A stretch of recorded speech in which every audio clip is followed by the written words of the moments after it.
Сәлем қыздар, қалдарыңыз қалай?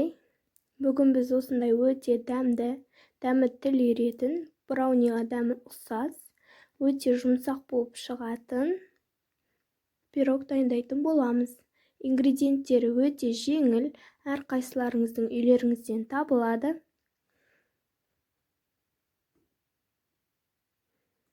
Ең бірінші кезекте біз 1 стакан ұнды ыдысымызға салып, оның үстінен 4 ас қасық какаоны салып жақсылап араластырамыз. Негізі ұнды електен өткізіп салған дұрыс, сол кезде пирогтарыңыз дәмді болып шығады және де домалақ нәрселер болмайтын болады.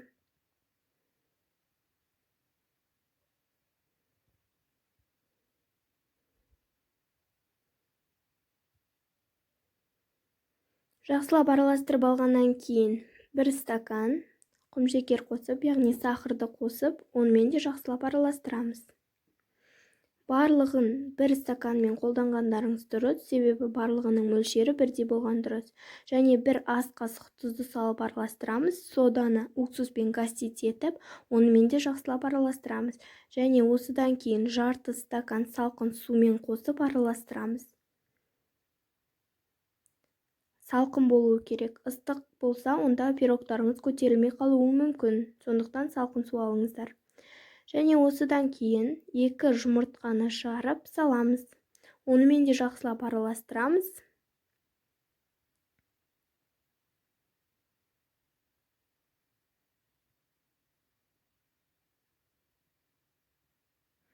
Жақсылап араластырып алғаннан кейін 4 ас қасық подсолнечный масло, яғни күнбағыс майын қосып араластырамыз.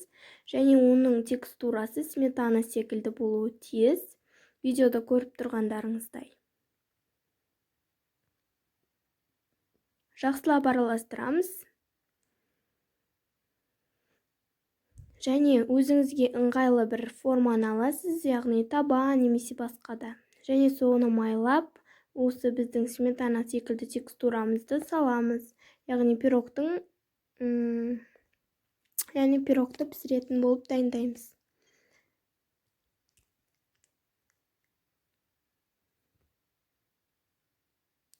Ал қазір глазур дайындайтын боламыз. Глазурды дайындаудың жолы өте жеңіл. Ол үшін бізге май, 2 ас қасық май қажет болады, яғни маргарин немесе сливочный масло. Содан 2 ас қасық алып, табамызға саламыз. Салып болғаннан кейін барып, оған 2 ас қасық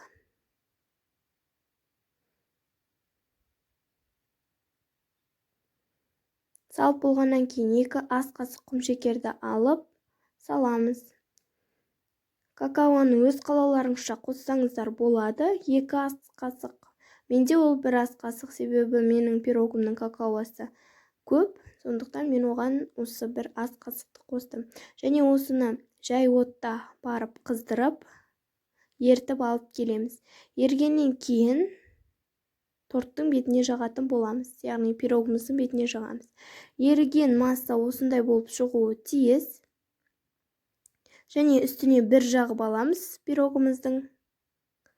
1 жағып алғаннан кейін оны шпажкамен, яғни пальманың шпажкасымен тесіп, немесе зубочисткамен тессеңіздер болады. Менде ол шпажка. Және сонымен тесіп аламыз. Сол кезде оның, яғни дайындаған глазурымыз өте жақсы сіңеді. Енді осыны қайтадан бетіне жағып шығамыз. Барлығын салып, жақсылап жағып шығыңыз. Және сіңуге 1-2 минут немесе 3 минуттай қойыңыз. Суығанша қойсаңыздар болады. Егер асығып тұрмасаңыз, оны 10-15 минуттайға қоюға болады.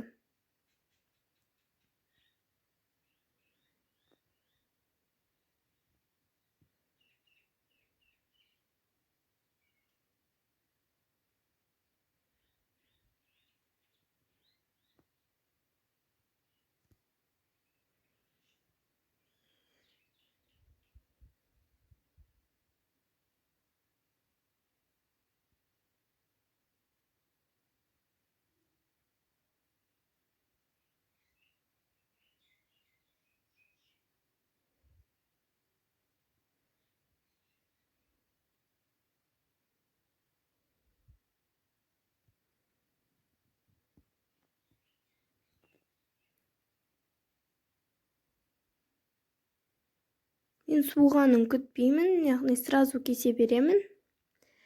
Негізі көбіне суығанын күткен дұрыс секілді, себебі өте жұмсақ болып шыққаннан кейін ол үзіліп сондай болуы мүмкін. Кішкене суыды менде, содан кейін барып кестім. Міне осындай өте дәмді, өте жұмсақ болып шығады. Барлығыңызға жасауға кеңес беремін, және менің каналыма подписаться етіп, осы видеоға лайк басып, мені қолдап жіберіңіздер, және колокольчикті, яғни қоңыраушаны басуды ұмытпаңыздар. Мен өте көп осындай рецепттер түсіріп тұратын боламын, Құдай қаласа. Және мені қолдап, каналыма жазылып, колокольчикті басып, осы видеоның астына комментарий қалдырып, немесе мені қолдасаңыздар болады. Сау болыңыздар, мен сіздерді жақсы көремін.